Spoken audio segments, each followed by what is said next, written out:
You clap, John. I'll hit the button. Okay, when you're ready. Okay. I'm ready. Okay. Oh. Welcome, everyone, to Smalltalk with Matt and John. I'm Matt. I'm John. And you're our viewers. So thank you. Yeah. Thank you for tuning into our show. Thank all of you. Thank you. You're the best. You're the best humans. I don't think they can get any better. You can't. I can't believe it. And you're better for now viewing our show. Yeah. And you'll soon be even better after our show. Yeah. You're evolving. You're evolving with us. Yeah. So welcome. So today it's just Matt and John. Yeah. There's no guests. We figured today will be guest free. Even though we love our guests, but today we're just gonna be free throwing, free talking and talking about all the fascinating things that we talk about. And also we're gonna experiment with a new format. So we're gonna have on one of these bars our topics, almost like a TV show. We've been watching Fox and CNN and getting lots of inspiration from their graphical user interface. Yeah. And we're going to try a new format. So the words and colors help me learn. Yeah, because and make me angry. We realize that some people are visual learners. Some people are, they learn through hearing, some by doing. So we're trying to appeal to everyone. I know there's people who smell too, but that's people that smell. Some people learn through smelling. Yeah, we can't help you, but we'll figure something out in the future. Yeah. So our first topic we want to talk about is the clown party. So, yes. As some of our viewers might know, we had a show called The Haunted with Rodney Montgomery. He's starting he runs Shadow's Haunted House, and he sponsored a clown party at Sugar City. Me and Matt went. It was a great time. Yeah, it was a great time. I mean, look at the pictures of us at the show. Yeah, we were having a great time. Yeah, and it was hilarious. It was great, and even actually. So the day of the party, I went to Buffalo Reuse to look for some potential building materials for a project I'm working on that we'll touch on a little later. But I opened the door, and there's like a free stuff pile, and what do I find? What are the chances? It was meant to find me, but that's beautiful. This is what I found. That is brilliant. It is a clown. Yeah. Look at this. Yeah, it's somebody created that. Somebody designed it, and I think they sat there and they painted it, and it served a function somewhere. Yeah. Well, like it amused. Probably small children were amused by it. Well, the best part is I brought it to the clown party, so it was on display at the clown party, and then now I'm using it as a prop on our podcast. Yeah. And it was free, totally free. Totally. Yeah. Look at it. Look at the intricate details. Yeah. Look at that. And man, those clowns make me laugh. We dressed as clowns. Yeah, we dressed as clowns. And what was your overall take on the clown party, John? It was a good time. A lot of people came. I liked what they did with it. There was a lot of balloons, decorations and stuff, and like the band was incredible. Man, I learned something about you, that you are a rock and roll rebel. Yeah, I'm a rock god. This was a transformational moment in my life, I feel like. But there was a certain point at the party where, the band was jamming. Yeah. And all of a sudden, I'm watching, like, okay, taking in the band. They're pretty good. And then the lead singer goes, we got a bass up here. We need a bass player. That's what happens. Sometimes in rock and roll concerts, they call out, they need a bassist. Who God knows what was happening with the bass player. Yeah. Who knows what he's doing, but I kind of perk up my head. Because I played the bass in middle school, in like 5th and 6th grade. Bingo, yeah. And I'm like, so you're wait, is this? I guess I'm the bass player. Bass to your face. I'm who they're looking for. Yeah. He was up there dropping beats. I was dropping beats. He was there. Yeah, he made the whole thing moving. Yeah. So I mean, it was kind of a moment of I kind of had this surreal moment of getting up on stage. I just kind of perk up like, crap, they need a bass player. I kind of, look around. Yeah. It's like, I guess I'm who they're looking for. Yeah, you were part of the tornado. The tornado of rock and roll. So I was a rock god. Yeah. I was up there. I was dropping beats. Yeah, that's right. Yeah. We had talked with Nate at our earlier show about a handpan, but I feel like this has inspired me to start a rock band. Yeah. Sort of a rock band. Rock and rockers. Yeah. Why not? Because when I was up on stage, I kind of realized it didn't matter how shitty I was playing the bass guitar. No one's listening to the bass. That's right. So I just got to be up there looking cool. Yeah. It doesn't matter that I was playing I was probably like a C+. I mean, I wasn't great, but everybody was moving though. Everyone was jamming. Everyone was jamming. The clowns were clowning. And the girls were dancing around. Yeah. And that was the clown party. Yeah. So yeah. There's an overall. I'd give it an A+. I give it an A+. And thanks Rodney Montgomery for coming up with a great idea like that. Yeah. And that's part of the small talk, as we said on an earlier episode. We're trying to build this into a lifestyle brand. Yeah. So we're not just a podcast. We're not a YouTube show. We're actually a brand, a lifestyle. So being a clown, being in a rock band, that's part of our small talk. Yeah. Lifestyle. Yeah, lifestyle. Yeah. If you're living in a van, if you're a clown, if you alternative hip lifestyle, if you're a professor, you are a small talker. Yeah, you're a small talker. Small talker. Yeah. You're better than people that aren't small talkers. Remember when I showed up and the girl was painting my face and I was like, you know what? I just want my face to look like this. Yeah. Something like, this is the look I'm going for. So definitely my clown persona is very much a work in progress, but basically this is what I want to look like, I guess. So she's like, okay, I'll try my best. But, I was like, I don't know. I haven't really, my clown personality is emerging. But now I was like, I feel some sort of rock god persona. Like, who is it? Was it Kiss? They paint their faces. They're cool. Yeah. And like you're trancing, you're transforming yourself. When you paint yourself, you're becoming part of the you're spirit becoming world. something that your own human self isn't. Yeah, you're transcending it. Yeah, you're like, you're a lot like, you remind me of Thor up there. Yeah, Thunder. I was just rocking out, pretending like I knew what I was doing. But yeah. So awesome. So moving on to our next topic. Next topic. Another exciting announcement is we've reached a milestone. The Small Talk podcast development. We are generating revenue. Lots of revenue. Multiple revenues we are generating. Yeah. So we have 2 sponsors given by two very generous benefactors. Yeah. Philanthropists. Civic actors. Yeah. And movers and shakers. Yeah. And I think ultimately Small Talk, we are a podcast for the people, of the people, by the people. So we are your show. Yeah. We're not telling you what our show is about. Yeah. And we don't take orders from gibbons or raccoons or porcupines. It's all about people, human beings. People. So if the cause matters to you, it matters to us. So a couple very wealthy. I don't want to get into the details of how much we're making, but it's a lot. We're making a lot of money on this show. So we're generating revenue. Yeah. And we believe in these causes. But the first organization that our philanthropists would like to donate to our cause is the 10 Lives Club. Oh, okay. So the 10 Lives Club their mission is to promote, further, and enhance all cat life. Yeah. What a mission. I can get behind that. Oh, yeah, me too. Even though we're all about, like I just explained, we're all about people, we like cats. We like them. We like cats. They're little nuts. So if you're promoting, furthering, and enhancing all cat life. Yeah, they're so cute. They're little faces, and they're And you're a cat owner. I'm a cat owner. I'm trying to stop not crying or raising my fist in rage because I love cats so much. Yeah, I mean I'm allergic to cats, but I respect them. They're very intelligent, so I respect them. Yeah, they live secret little lives.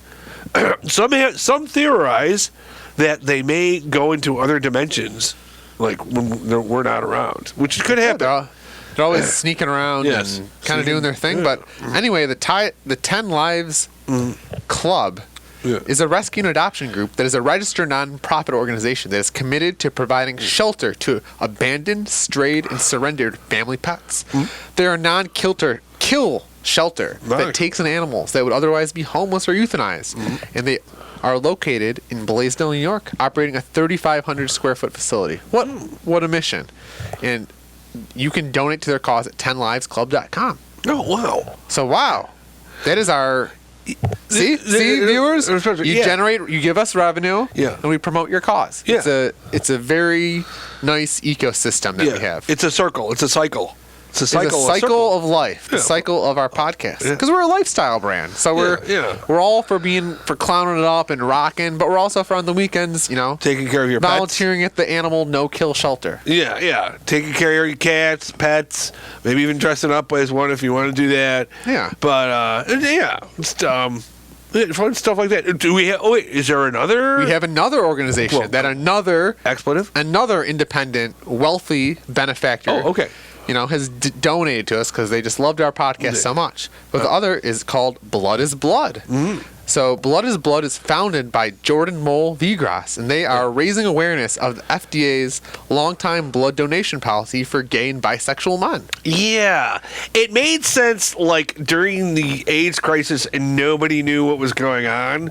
But since then, we've kind of... We know what's going on, and they test the blood, and they could say blood is blood. Blood is blood. If you say you're gay, it's fine. The blood's fine. Yeah, blood is blood. Yeah, blood is blood. So. But anyway, Jordan Vigras, in his own words, says that it's antiquated, and it is. Yeah. And on our podcast, we are all for railing against antiquated policies. Anything antiquated, we are against. Yeah, against the antiquation. We hate antiquated things. Yeah. So say if you want to humiliate a girl at the prom, and you want to drop a bucket of pig's blood on her, suppose, it'll be okay if she's gay or something. I don't know. I don't know. Okay, wait. I'm not going to pretend like we're experts. I'm gonna back that up. Okay. Don't do that. Please don't dump on the prom. At a prom, don't dump any blood on anyone. Don't do blood that. on people. But if you do, it's okay if it's from a gay person. And anyway, this organization was founded because in the 70s, when people were anti-gay, they banned, so gay people couldn't donate blood at all. And then, in 1983, there was a lifetime ban on blood donations from gay and bisexual men. But now it's a little better. It's a 12-month deferral. But Blood is Blood is trying to abolish this antiquated policy so that anyone can give their blood at any time. So please go to bloodisblood.us if you want us to promote the cause. Or it's a Smalltalk cause because we are a civic-minded podcast. We're all about the community. Yeah. We're about, society and giving back to the community. Yeah. So we don't ride around with BB guns shooting people in the butt with BB guns at all. Because part of being a small talker is you're good at small talk and you're civic-minded. You're a civic actor. You're improving the community, getting your hands dirty. You're living the strenuous life. You're out there. You're fighting the good fight. So, no kill animal shelters and donating blood. These are two things. Yeah. We were for those things. We were for them. Yeah. It's pretty good. Yeah, it's good. Yeah, but we do get our hands dirty, but we clean them after. So we're good that way too. We also believe in generating revenue. So if you'd like to give us revenue or help us generate revenue, just give us money. Yeah. Just because you feel bad or just because you got nothing better to do, your 401k isn't doing too good. Maybe you just want to invest. Maybe that money would be better off with us. Yeah, and this is a time in small talk history of this is a very obvious buy low, sell high situation. Mm-hmm. So you buy an ad on Small Talk now, next year it's worth six-figure sum. And you could say, hey, I was an early investor. This is like Amazon in the late 90s. Or like Google when they weren't sure if Google or Ask Jeeves was going to be good, and you were clearly invested in Google, and now you're rich. Or like, so we're not Ask Jeeves. We are the Google of podcast. Or we're like Kit Harington when he was in high school and he was all geeky, like these handsome guys. Nobody wanted to date poor Kit Harington. Yeah, look at him now. He's Jon Snow. He's a big hero. Yeah, he's in there. He has a type of weapon. So it's classic buy low, sell high situation. So, you know how to reach us, message us, talk to us in person, just give us cash under the table, is preferable. Yeah. Any situation. Yeah.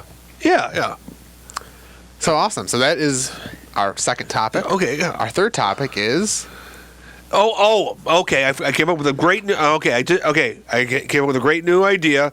So those of you who are who could genetically alter things, maybe people working at Monsanto or wherever you genetically alter animals, I came up with a new idea because we could all be guilt-free meat eaters. And you're thinking, John, are you crazy?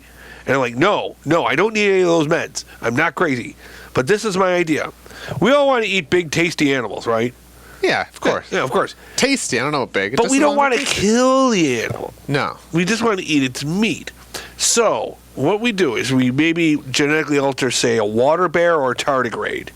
Okay. But what's a water bear or tardigrade? They're microscopic animals. Okay. They're very durable. They could live anywhere. They're they like could microorganisms. Live in space. Yeah, but it's fascinating the places they could live. But you genetically alter them so they're bigger. But you basically genetically alter so that their spine can be pulled out of them. Okay. And you'll have like this worm spine thing, right? That what will happen is it grows a body around it. Maybe a tardigrade-like body that's huge. So it'll grow, it'll eat grass or whatever, or dirt, and it'll grow this worm thing.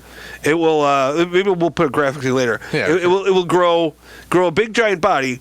When we're hungry, we want to eat it, we just grab its head and pull the spine right out of there. But it's still alive. Okay. Okay, and then we'll maybe throw that snake spine thing head into like a pool, a jelly pool of gelatinous stuff, where it'll grow a new body out of that. But then we could eat the body. Yeah. And you can visualize what I'm saying here. Yeah. Yeah. Well, I know I've heard about future things of 3D printing food, yeah. or you can kind of grow like stem cells, but food. Oh. So why wouldn't someone just want to? It seems like a pretty arduous process to just kind of to do this. Yeah, I think I put a good outline there of how we could do it originally. Like have a detachable spine that could come off, then we could have the whole body there to munch on. Okay. Yeah. So it's one of those things. And so, folks at home, if you have a lab or something, get working on that. I think people should give us money. We can run a Smalltalk laboratory. Yeah. And we can conduct Smalltalk research on this endeavor. That's right. So if your viewers, you clearly think this is a good idea because it is, just Venmo us money, PayPal us money. Yeah. We'll set up a Smalltalk laboratory, and we'll conduct research. Yeah. We'll hire some engineers, some scientists. Top secret project. Top secret, yeah. And obviously, as a donor, you'll be included in, but every step of the way. But we'll conduct research, and then. And if you're a donor, we'll give you a free one of these horrible abomination animals that you can have, and you can eat, and just keep the worm spine for yourself, and eat the food whenever you want. Yeah. Yeah. No. Okay. Yeah. So just Venmo us money. That sounds like a plan to me. Yeah. Okay. So the next topic is kind of a good segue, but I'd like to announce to my viewers a big announcement. You're the first to hear, but I have purchased a piece of land. I have evolved, and I remember when my lawyer Rich, who was on one of our podcasts, when he texted me that the buyer accepted my offer for a piece of land, I just felt it in my soul. Land. That I've evolved. Yeah. I'm a pioneer. It's one thing matters. There's one thing that keeps us alive. It's land. Yeah, I'm a property owner. Land. Yes. I'm a taxpayer. Yes. I contribute to this society, and so and you own property. You could build on it. I can build. I can do lots of things. Farm. I can farm. So this is kind of what I'd like to announce to the pod crafters. So I've purchased a fifth of an acre in the Larkinville district of Buffalo. Whoa, yeah. Yeah. So it's a pretty cool property, and I'm very excited. Right now, my ideas is I'm hoping to build a tiny house in some sort of a food forest or forest garden. So basically a tiny house. Yeah. So right now, my name that I'm thinking to call is called the Bull Moose Działka.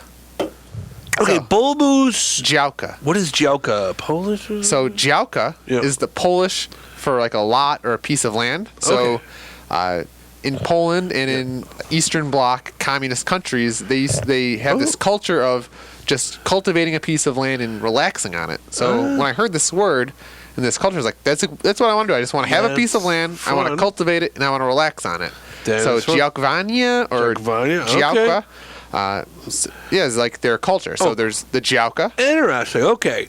So my lot, it has the front is like a parcel, like a 30 by 100 parcel with a house burnt down on it like 8 years ago. So it's just a vacant lot. But in the back is like a 60-foot by 100-foot jalka, or just a backyard that I could. I gotta come to your land. Yeah, the ants all came on Saturday. God dang it! What am I doing? I'm not going to your land at all. I gotta do that one of these days. Yeah, I haven't even visited your mom. Yeah, I feel bad. Yeah, but anyway, I'm excited because when I bought the land, I've been wanting to do like a food forest or a forest garden on it. So I buy the land and I'm walking on it, and I'm walking on it with the neighbor. And right now there's 3 apple trees, a pear tree, a plum tree, and 2 grapevines already growing on it. So I was like, what is my luck? 2 grapevines. 2 grapevines. That's cool. Yeah. So whoa. I already got food growing on it. So I'm very excited to do that. And, I've been studying permaculture. I've been registered for a class at Cornell University. So I'm an Ivy League graduated. Much better than SUNY Oneonta. Oh, wow, that's cool. I'm impressed when you... Oh, that's great. Yeah, so learning about horticulture and gardening and organic farming, and I'm very excited to get started. But you also named it the Bull Moose? Bull Moose. After the party? So Bull Moose is... The address number is 26. Yeah. And as we all know, the 26th president of the United States is Teddy Roosevelt. Okay, yeah. So... And he's just my... I'm reading about him. He's my all-time, just... great person. So I've been reading his biography. Okay, good for you. Okay. He seems, you know what I mean? He seems like what certain people fantasize Trump to be. Did you get that? I mean, he was a Republican, so there's that. But he was very much, he was kind of the original president that took, at that point, the president really, he kind of created the modern day presidency. If he was, he called the office his bully pulpit. If he had his ideas and he kind of took the presidency and utilized it as like a place where he could put his ideas and really use a lot of power. So a lot of the modern day presidency, but from everything I read about him, he's just an awesome. If I could live like a tenth of a life of what this guy did, he was. Very smart, and he was very adventurous, and So 26 is the number of the property. He was the 26th president, so I was like, and he had his own Bull Moose party. Yeah, so then he started. In the 1912 election, the Bull Moose Party, which was like the progressive party. Yeah, so when you think of even, it was just crazy thing we read about that election, and it's very similar to what went on in the last election of you have these 2 parties, they're both corrupt. He started the Bull Moose, the progressive party. Interesting, but it never went anywhere. It would be nice if it came back. Yeah, we need a Bull Moose party. We do. We need people from both parties to leave their party and say, we're going to be less full of crap. And the whole thing. We need a party that's for the people, not for corporate interests. Yeah. Teddy Roosevelt, he railed against corporations and powers, and he was for the people, which is yes. That's why I say it's what some people think. Well, I know. Whenever you mention Trump, it becomes this weird, toxic thing. But people are looking for this genuine leader who's actually outside of the box. Yeah. I have my own opinions on what's going on, but he generally was his own thing. Yeah, his own. And also the Bull Moose is I obviously have been living in a van, and now with this property, my van goes from kind of a home to now becoming a work van. So and bull moose is a a very strong kind of animal. Yeah. So now my van becomes a work moose. Yeah. Yeah, a work moose or a work van, and now it's going to be responsible for transporting supplies to my property. Yeah. And building. I want to build a tiny house, so I want to build it out of completely salvaged materials. So you have to get little tiny tools. Yeah, tools, and I'll want to build with my bare hands. Yeah. So okay. I think my van will now be responsible for transporting supplies to my property. Yeah. And yeah. Ooh, okay. Well, good luck with it. You know what? I'll try to help you when I can. Well, that's the thing, because obviously in our culture we have lots of people. There's shows like Tiny House Nation. Yeah. And all these tiny house shows, but or Property Brothers. And the problem that I see with these shows is, I don't know if for some reason people they really like shows where they are watching people build their houses or make their houses. And the problem with these is they're very passive, right? So you sit there for half an hour, you watch these people go to 3 shows, 3 houses, they pick their house, and then you just passively sit there and you go, oh, they picked the wrong house. So I want to somehow make this, how can I make the building of my own house interactive, right? Yeah. I don't have the best ideas. I'm not an architect, but how can I engage the audience, the public, in building my house? Yeah. So I'm trying to think through how do I make some sort of interactive, I don't know if it's a show or somehow that our viewers and the people can have a say, contribute ideas to to my property, so it's still very much a seed of an idea in my head. Ooh, okay, yeah. Ooh, geez. My suggestion to you, just do whatever you want. Do whatever, yeah. It doesn't have to be that small. Well, I don't know. Like, I've discovered, you know what I do want? Like, I always put them down, big kitchens. I do want a big kitchen for myself. Yeah. Next house, you know. I mean, I've been researching a bunch of ideas, and this book that I've been reading is very inspiring to me. Okay. It's called Building a Multi-Use Barn. Okay. By John D. Wagner. Oh, okay. So, that's fun. It's cool because it's like talking about building like a barn. So I don't know do I build a barn, a multi-use barn, and live in it and have activities, or do I just have a house and a barn? But I was thinking for my barn, I want to have somewhere where I could be like a gymnasium or somewhere where I could do like physical exercise, maybe music or some sort of recording studio, and a workshop where I could like build things like a. But I could have multiple uses in my barn. But I meant, is the barn and the house the same thing? Or maybe I've been researching, and one of our great podcast viewers sent me a link to a video about shipping container homes. So those are an interesting idea. So that's where I'm kind of at now. I'm very much, I have all these ideas. How do I organize them? Do I have a tiny house and a multi-use barn? Or is the tiny house integrated into the multi-use barn? I suppose you can attach them. And the forest gardening. So we'll see. But I'll somehow find a way to engage our audience and the community. Because I don't have all the ideas. I don't have all the answers. But how can I engage you? You guys, you guys send me ideas. Send me, and we'll talk about them, and we'll research them. And Would you want a moat? Sure. Oh, okay. Yeah. Why not? Okay, yeah. Well, yeah. Yeah, you could have like a koi pond that goes around the property. That is, you could. Yeah, little kois and fun stuff. Yeah, they would keep you safe, the kois, and no one would ever attack you. So why not? Yeah, they wouldn't. Yeah. Why not have a koi pond? But if they did, they'd get wet. Take that. Yeah, they would definitely be wet. Yeah. Okay. Let's see. What else? So the next topic. Yes. Let's talk about antiquated systems. Yeah, systems that don't work anymore, but people are still doing them. Yeah. You were putting down shopping.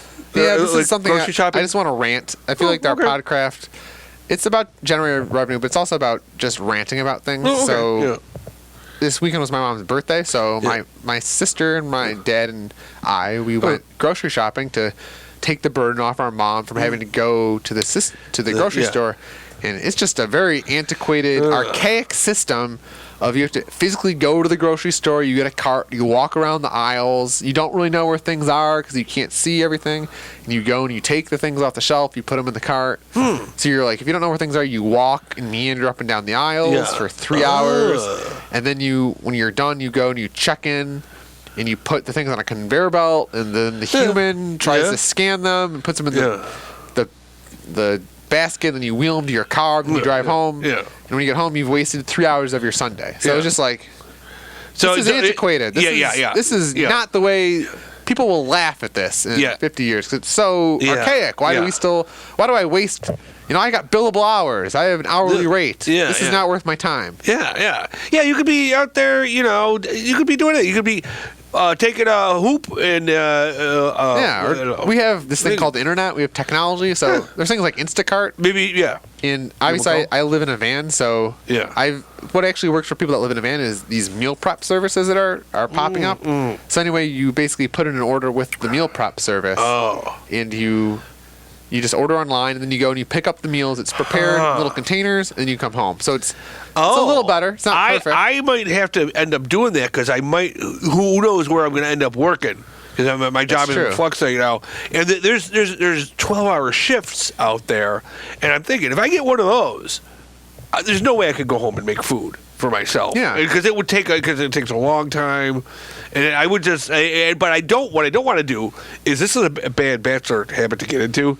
Is eating out at restaurants all the time, or eating out because that's how you get even fatter. So you imagine this even bigger. So I can't do that, but I have to find a way to maybe have good food, like ready to go. What's the thing with the meal prep? It's a little better. It's not grocery shopping, so everything's prepared. Your calories, your proteins that are all counted out. And it's perfect for someone living in a van because I don't have a microwave or an oven, so I can just kind of pick them out of the fridge and eat them, and they're already prepared, and it's healthy and it's somewhat varied, so it's good for someone like myself. When you get a house, you think you're going to have some place like to make your food, like to eat? I'd hope either if it's in my multi-use barn or my shipping container home, I would have some sort of kitchen. Did you ever play Minecraft? I've dabbled in it because it kind of sounds like you're almost approaching your house like from a Minecraft kind of thing. Where in Minecraft you kind of like you have to like build your own little house, and then you have to put like an oven or to store like food. You have to go get fuel for like you're really rethinking how to do everything and. Like in Minecraft, you make because I guess when we talk about antiquated systems, the housing system is very antiquated, especially in Buffalo, New York, and America. I know I'm just a single guy. I'm one person. I don't want to rent. I don't want to pay. Siphon a part of my paycheck to the man. And but I'd like to own. But the only thing I can own is a house, and the smallest house in the city is 1,200 square feet, and I really don't need that much space. And all the houses in Buffalo are old. They're made before 1978, so they all have poisonous lead in them, so if I eat them, my IQ will decrease. And I don't have many IQ points. You're sitting there in a small house. So at some point, it was an evolution. I spent a year trying to look for houses, and then I found a house. I made an offer. I'm very data driven, so I was doing research, looking at data. What it was worth, and then I make a reasonable, market value offer on a house, and this woman's like, this house has been in my family for 40 years. I want this much. And it's like, no, that's not what it's worth. Your house has been on the market for 300 days. It's still in the market today. Like a year and a half later, like this is the data. This is what this is what other houses have gone for.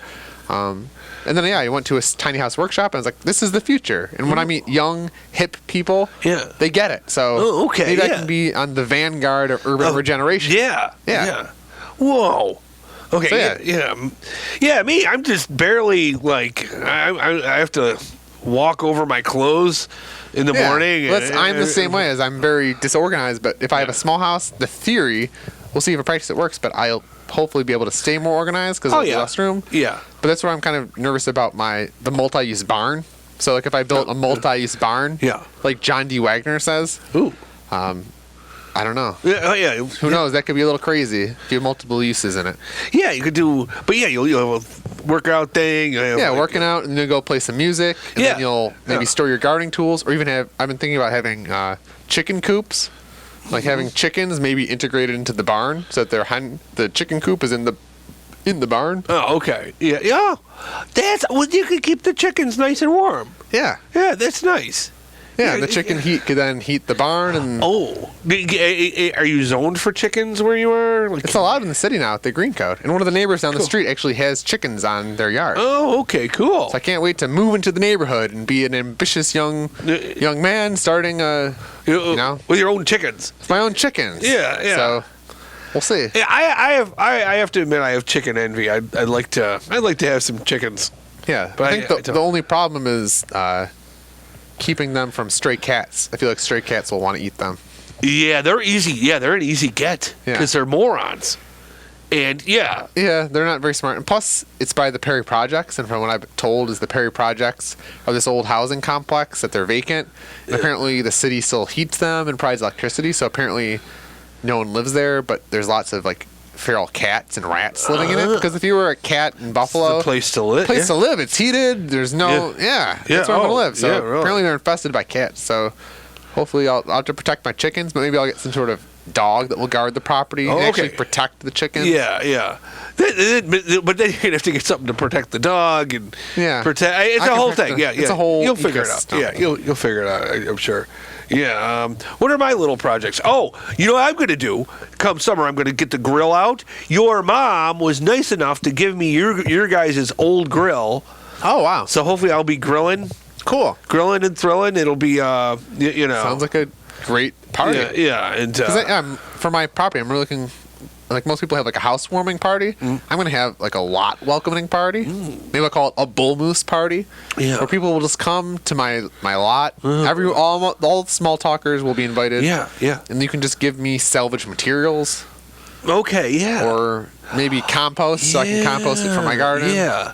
Ooh, okay, we got to work on it. Yeah, we'll plan it out, but yeah. At some point, I'll have a lot welcoming party. People can come and... Yeah. I don't know what you bring to a lot welcoming party. You just bring some things. Like a board. Like, here's a 2x4. Or maybe a clown picture that's in your house for a while. Yeah, yeah. For a while, you'll have a problem, like, because you don't have any walls, so you just put it in midair. And I'll just start a pile. Yeah. Just a pile of trash. Yeah. To organize it. Ooh, okay. Oh, wow. So many creative things you can do with that house. Yeah. Ooh, we'll see. So we want to engage the viewers in our idea. Yeah. But anyway, we'll keep you. So next topic. Yeah. Here's a song I've made for all of you. It's about it's a little folk song. Wow, this is great. It's from American history, about a guy we all should know. Okay. If I had a bass guitar, I'd play the bass on this song. About a guy named Neo. Let me tell you about the one they call Neo. Neo. He's the only one who makes kung fu fighting lots of fun. Neo. Lives in a alone apartment playing with computers. Neo takes out his landlady's garbage. He's late for work. Neo.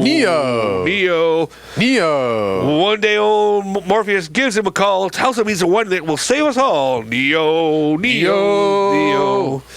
No one can be told, they must be shown, so down the rabbit hole he must go. Neo. Red pillar blue, the trip begins. All sorts of tubes get pulled out of him. Neo. Flushed down a disgusting water slide. Into the muck, he almost died. Neo. Some acupuncture, he never used his eyes. Trinity and Tinker by his side. Neo. Learned some kung fu lickety split. Boy, that Neo can really kick. Neo. Now, Agent Smith would have none of that guff. Angry mouthful of teeth and a big old frown. Neo. That's not going to keep old Neo down. Smith was a really mouthful of bite. He didn't look that handsome. Neo. So on they fought with hands and guns, pulling each other while on the run from bullets. Old Smith shot Neo straight in the heart, but to old Neo, that was just a fart. Neo. Flew into his chest like a reverse xenomorph. Then old Neo came bursting forth. Neo. Up and away he flew. Now the world finally knew the tale of Neo. Yeah. Wow. There you go. That was quite the experience. Yes, I have to say. Yeah, it's an old folk song from back in the day. So it sounds like we have the seeds here of some sort of folk band. Yeah, we do. Yeah. We got you're the lyricist. Yeah, lyricist. I can play the bass. Yeah. We have our friend Nate that will play the handpan or the percussions. We got a work van now. I got a van, so that could be. Yeah, we can get out there. Yeah. Oh my God. Oh geez. We could travel and sing to the world. Whoa. Oh boy. Okay. Oh geez. Where does this come from? This. I didn't know you were a lyricist. Why? Where does this come from? Well, one of the things I do is I go out and I play the guitar in different parts of town. Me and my cat. Okay. We'll go out. Maybe we'll solve a crime along the way. Different folks we meet. You know. It's one of those things I like to do, and like I'll sing a folk song like "What About Neo," Who's Neo? Is this a person or just a Neo's mythical folk figure? Well, he's a mythical folk. Well, he was really good at computing, but he always felt there was something wrong with the world. Huh? So there's something that was in the back of his head, eating away at him all the time. Like the world is messed up. Like the world, yes, exactly. Like it just wasn't something. Just wasn't right. He always had a suspicion. So, but then one day, his old friend Morpheus gives him a call. Okay. And, no, I think it was Trinity. No, Trinity gives him a call. Trinity. And she's you got to go meet this guy named Morpheus. And then, he meets him. So this weird guy comes to his thing, and this girl has a tattoo she has this weird, so they go to a weird club, right? Okay. And they meet Trinity, and she's like, you got to become one of us. Like, you wanted to find out what the Matrix is? And he's like, Matrix? Matrix? And he's like, I'm on board on that.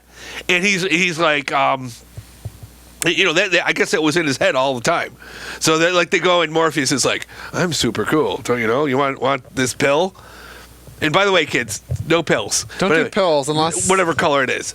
If you want to find out what the Matrix is, you take this pill, and then boom, yeah, boom. They're pulling. He's like encouraging the kid to do drugs. Yeah, because you're not going to go to another world. Yeah, but anyway, they're taking stuff out of him, and he's like he doesn't know what's going on. He gets flushed down in this big toilet thing. The spider comes and picks him up. Wow. And then they're doing acupuncture on him, and he's like, he can't move around. And then this is all true story. So this Neo song is just one part of an epic. Yeah. Some sort of epic. Seven volume story. Yeah, there should be like a Neo reboot and a Reloaded too. Yeah, there's where he frees Zion and where he goes to the computer made for. Yeah, that'll be a good. Well, it seems like once the Game of Thrones ends, people are going to want a new series to follow. Maybe this will be it. Yeah, it will be. Yeah, because it would be. But it's a great tale, a great American tale about like a bunch of robots are harvesting people for energy. It's not very, very efficient, but it's like that's the deal. Yeah. Oh yeah, it's another thing you find out. Everybody's a battery. Huh? Yeah, they harvest people. Is this related or different than your art series that you're working on? Oh, my art series is completely different. Okay, I'm doing a new series called True Detective Kitty about my character, True Detective Kitty. True Detective Kitty. You better make sure that you're not on his bad side. And in his adventure, he protects people. He's a protector. Okay. But he's also a good cat. And he's there. He'll listen to you. So he listens. One day his friend David Bowie in one of my paintings. Yeah. He's talking to my friend David Bowie, or his friend David Bowie, and David Bowie and L. Ron Hubbard get into a wizard battle, and they're freaking each other out.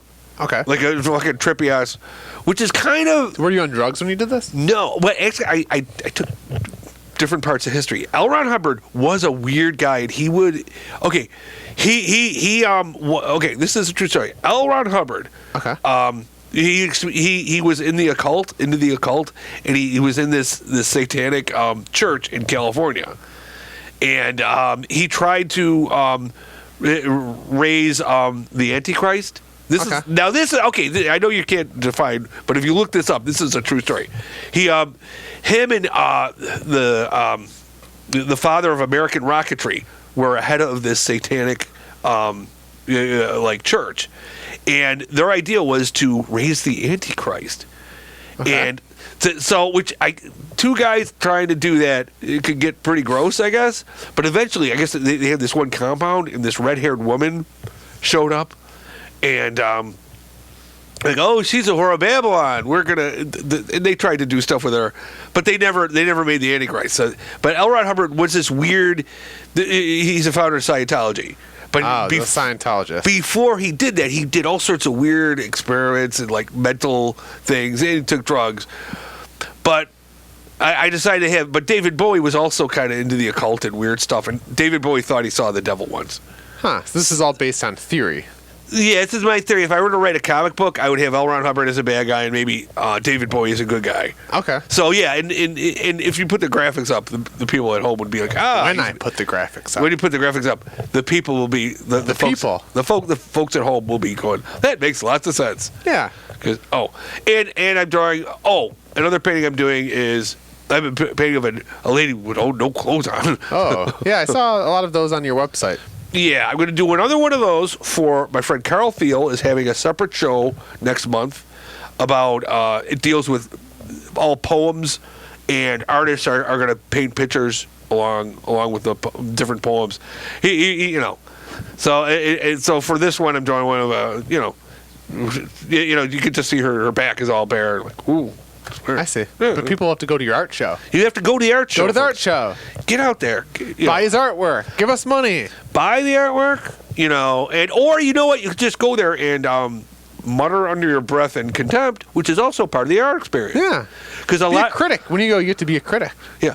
Apparently, a lot of people have kids who are better artists than the artists in the gallery. I've heard that comment a lot, like that their 11-year-old kid could do better. So maybe you're one of those people. Maybe. You come see my art, Huh. And we're like, what is it? How much is he charging for that? It's also... Yeah.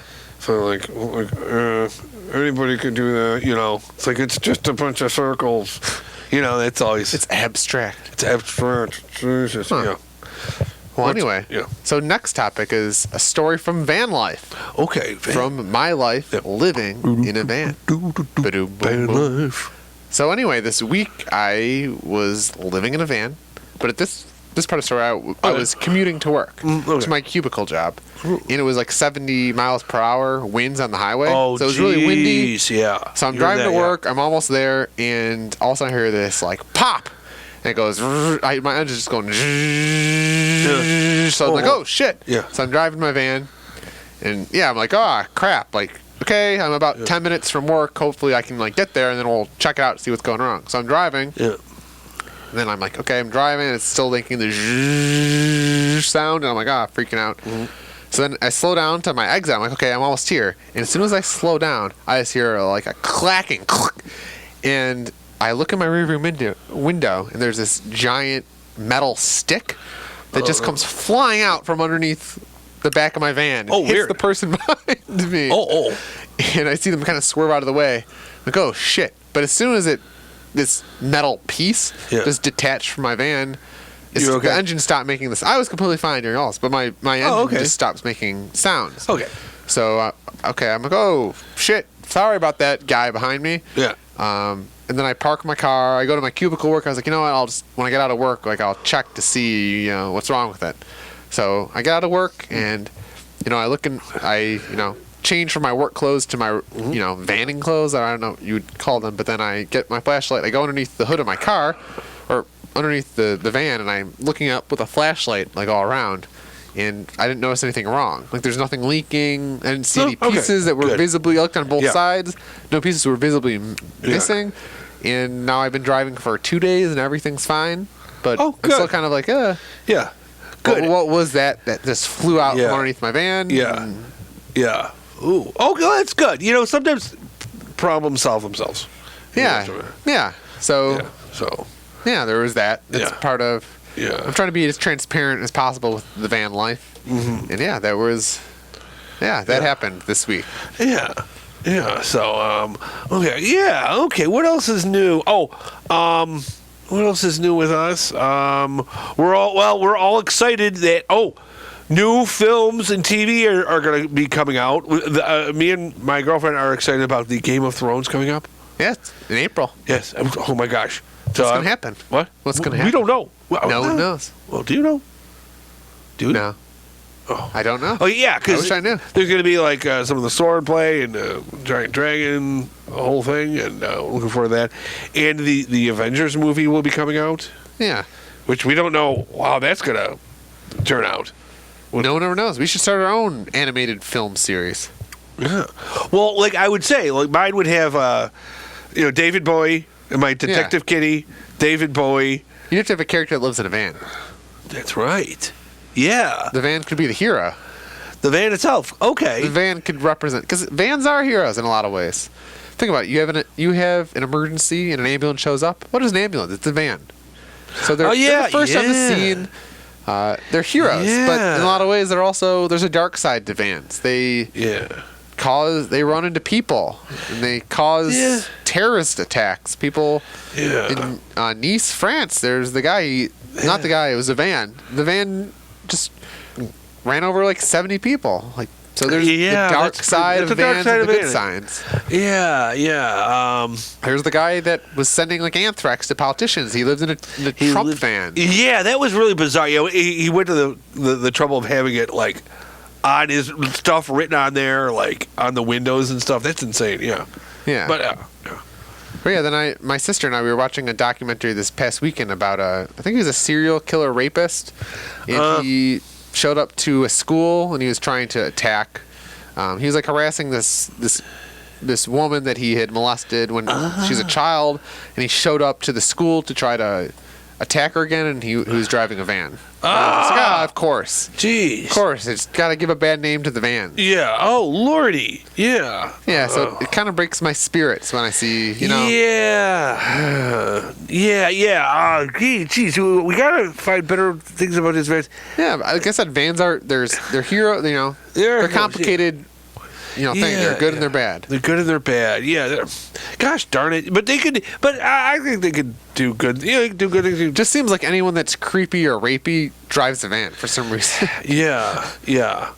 Not all, but most of them. Yeah, most unfortunate. But guys who like to work. Yeah, work vans. Work vans. You have work vans. People that small business owners have vans. Small business owners, like plumbing companies or carpenters, they'll have a van because it's just an effective use of space. Folk singers used to drive around the country. Yeah, in a van. Because then cool people drive. Who was that? I think it was. I was reading an article about Eddie Vedder. Or no, it was Dave Grohl from Foo Fighters. He was talking about his experience when he was in Foo Fighters, the coolest band ever. He had a van. Oh wow! It's like so. Vans are cool. They're weird. They're dangerous. You have a whole room. You can drive, but you have a giant room behind you that you can live in. You can function in. Yeah. Or you could transport things. So vans are like people in a lot of ways. They're complicated. They're not. You can't just put all vans into one box. No, you couldn't. I mean, yeah. Some are creepy. Some are rapey. Some are cool. Some are heroes. Yeah. Some are in rock bands. Some they solve crimes in them. Or I remember I had a bunch of friends back in high school. There were two girls and this good-looking guy and this other guy who's kind of a stoner and his dog would go around and they would solve mysteries. In a van.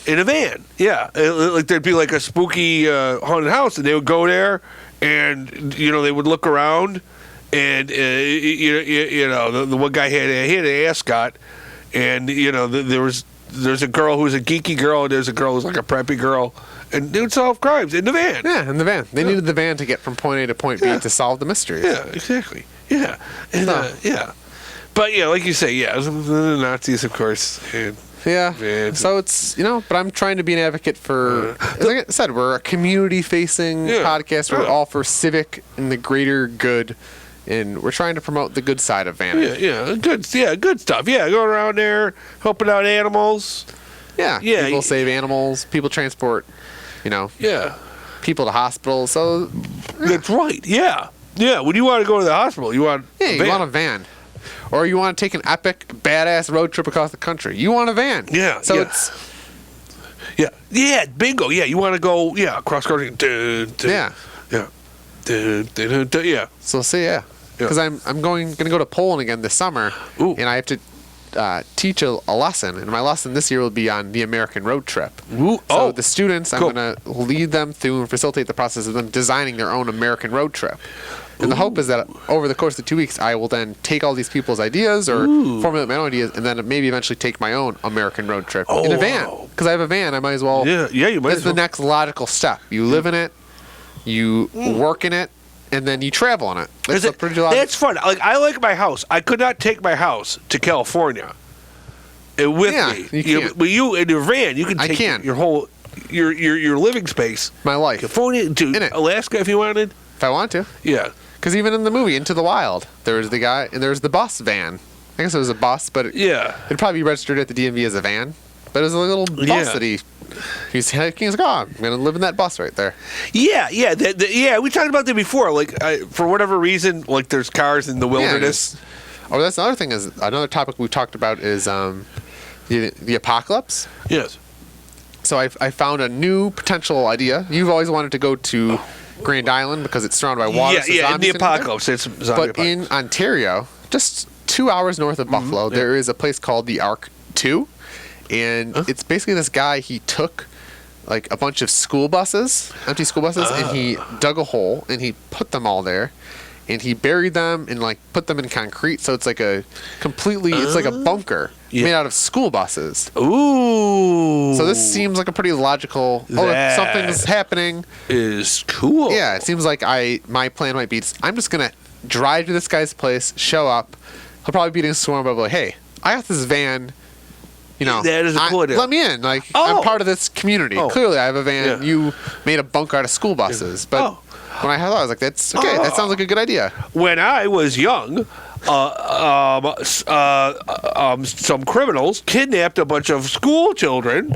They took their bus, and they drove their bus into a hole and buried it with the kids inside. Oh. But they were taking care of the kids. It's weird. They had the same kind of bunker bus buried under the thing. They took care of the kids in the underground bunker. They were like, yeah, it's weird. They did try to they didn't kill them, but that's how they hid. They just cared for the children. Yeah, I think they probably gave them SpaghettiOs and stuff. SpaghettiO, yeah. But they weren't well thought out criminals. But that's one of the things they did. I do remember them doing is they kidnapped a whole busload of kids, and like everyone's like, where did they go? They buried the whole thing. Huh? Yeah. Which I'm against. Don't do that, guys. But yeah. The bunker idea though. This guy, he's close by too. He's accessible. You know, we should try. It'd be cool to get. I don't know if this guy. He's probably buried. I don't know if we could get him on the podcast. But it'd be cool to go tour his place. Like he has this underground bunker. It's the world's. I think North America's largest, like, Armageddon bunker, and he just built out of school buses. Oh, that's fun, Armageddon. But Armageddon. You know, I don't have enough time to do the bunker thing, but I am fascinated by them, and I'm honestly not that paranoid. But I am fascinated by the idea of bunkers. Yeah, maybe that's something I could integrate into my lot is some sort of underground bunker. You could bury a school bus or a shipping container, and bingo, and then you got stock it up with SpaghettiOs. Bunch of spaghetti. Stock up with SpaghettiOs down there, and you can go down there and chill. Yeah. But I would. Or you know what? I would like to buy a missile silo and live in it. Ooh. You said you're friends with the guy that lives in the silos, right? Oh, the grain silos. Yeah, this grain silo seems pretty strong. Yeah, he lives in the maintenance shed of the silos, so he could go out and walk around in the silos. And I suppose he could stay overnight in one of the silos if he wanted to. But he mostly he has this one box, like this maintenance shed that he lives in box, which as a guy you want to do, but I think a lot of other people would not want to do that. But no. Huh. So we have about 3 minutes left on our podcast. Is there anything we'd like to talk about? Any burning ideas we want to? Burning ideas. Okay. Genesis, get working on that. Give us money. Venmo us money. Get rid of the food worm. Yeah. Cow thing where you pull the spine. Start collecting food scraps and building materials for my lot welcome party. Yeah. Send us ideas. Yeah. Oh, yeah. Start preparing. If you play a folk instrument, just start practicing. Turn the podcast off when we're done and just grab your folk instrument and start practicing because we are starting a folk band. Yeah. We got a lyricist, we got a bass player, we got a percussion player. We're going to be big. So a classic buy low, sell high situation. You can get into our band, be a folk rock star, and travel the country in a van or a bus. So start practicing. We'll set up practices eventually.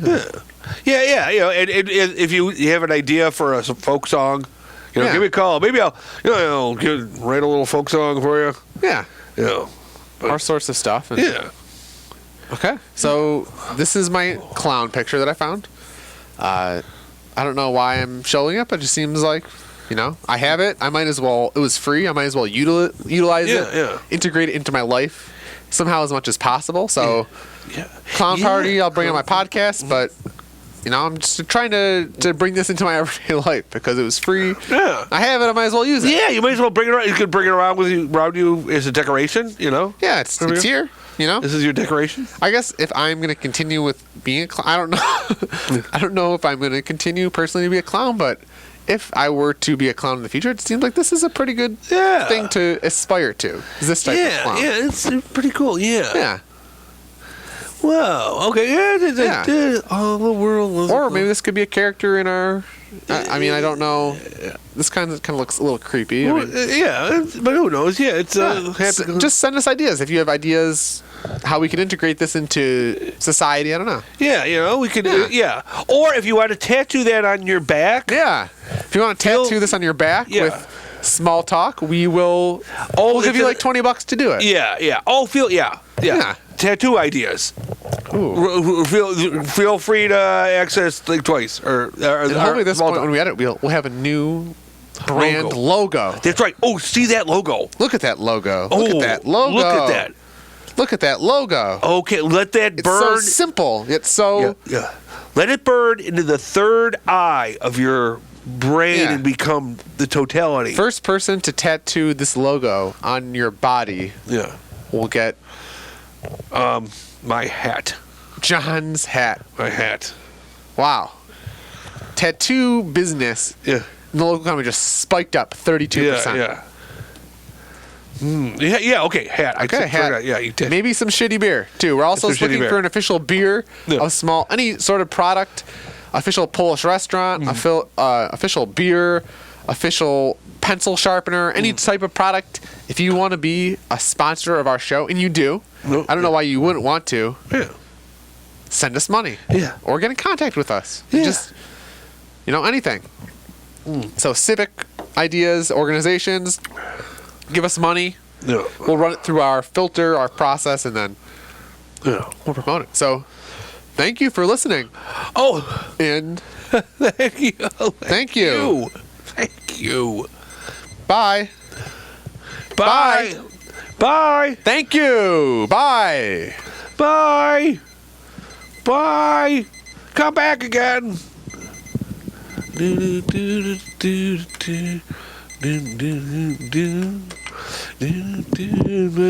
yeah. Okay, there we go. Okay. That was pretty fast. Yeah, okay. So, yeah, that was pretty good, I guess. Yeah, I think that's pretty good. Yeah. Yeah. We could too, I think, when we edit it. What? When we edit it down, it'll look a lot more. Yeah. This is just the first step in the multi-layered process. But I think that's pretty good. That would Yeah, I think so. Yeah, for not even getting to really talk about, we just, Hey, we just talked about topics. I probably did that song before. The Nia? I think I have done it before. As far as I know. That's all right. We're still. Yeah. I got kind of lost there in the middle, but it's a good song. We're starting a folk band. Yeah. Good old Neo. Yeah. But, I think that's pretty good. Yeah, that was pretty. We can hold a conversation, an interesting conversation for an hour. Yeah. It's kind of hard to do. We didn't really have any lulls. We didn't have any lulls, and we could have even and for what we had, there's other stuff we could have started talking about. But we stayed, this was good. We kind of stayed on. Yeah. We'll make it easier to edit. Yeah. Because then it's we're very much like topic by topic, and I think once we have a little graphical user interface that, goes through the topics. Yeah. We'll make it seem official. Yeah. So. Yeah, that'll be cool. Yeah. But yeah, so it'll be cool. But yeah, next time, we'll get some what do you call guests in here too. No, I think we should be as varied. Like we should. Yeah. When people tune in our show, they shouldn't. We shouldn't be on autopilot. They shouldn't know what's going to happen next. Every episode should be a little different or a little varied. Always be constantly improving. Yeah. But yeah, that'll be good. Yeah. Good old people. But yeah. Life. I didn't drink any of my beers. Oh, really? I just had this whole thing. Yeah, I thought that's okay. Yo. Oh, okay. The bully pulpit. Yeah. Okay. Yeah. Well, one of the things I was going to say, a lot of people. Well, I've noticed a lot of conservatives think that they pick what they like out of history and kind of distort it to what they want. But I don't know. I can see the point where people think of, say, Trump as an outsider, this. This is how people see him as he's an outsider, which he is in a way, but he's not. He's not playing three-dimensional chess. He doesn't know. Yeah. He's just he's. Theodore Roosevelt, he was very intelligent, and he's very much he was basically speaking for the middle class, and he was intelligent. He was an elite, but he was speaking for them. Yeah. He was hey, I see you, Democrats, Republicans, you guys aren't for the people. I am. We're gonna push policies that are for for the majority Trump of the is not. He's not genuinely for the people. That's one thing. Yeah, he's not. Yeah, I don't think he's genuine. He's not intelligent. He has a weird kind of animal intelligence. Yeah. I think it's a perfect storm if he's just kind of. People were kind of just looking for anything. They just hated the system, and he's just kind of there. And he spoke to certain people, and he speaks the same he speaks for certain people that don't have a voice in politics. It does drive people nuts when people insist on being politically correct. Yeah, it's out of control. That pushes people away. I mean, even though a lot of times I just even it annoys me. I'm like, oh, come on. You know, it's like people don't know how to kind of take a joke or yeah. But at the same time too, that doesn't mean I want a goddamn president who's like fucking like an idiot. You know, I don't. That doesn't mean I want an ignorant president. Like maybe I'll go to the comedian who's vulgar and a jerk because he can do it because he's a comedian. I don't want like a politician. Yo. Yeah.